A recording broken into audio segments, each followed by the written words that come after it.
Welcome to the Rim Break Rodeo. We hope this video helps. You begin by confirming the AirPods model and that your phone is running a current iOS. This matters because steps differ across firmware. Once done, sign into iCloud and back up important data or note your Apple ID. You need that for reassociation decisions.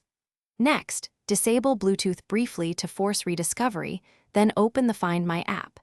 You will locate the AirPods entry and prepare to remove them from your devices list. This is the first actionable step toward stopping tracking. You now focus on the core removal in Find My.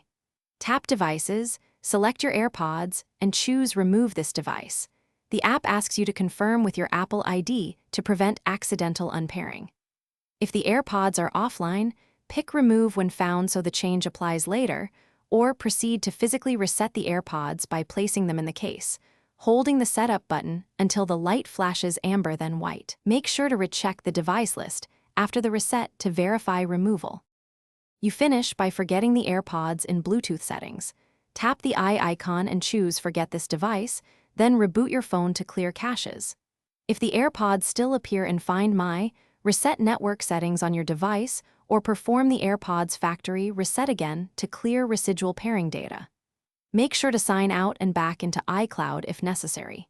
If tracking persists despite these steps, contact Apple support for account-level removal. This single troubleshooting tip solves most stubborn. Thanks for watching. Consider subscribing if we helped you.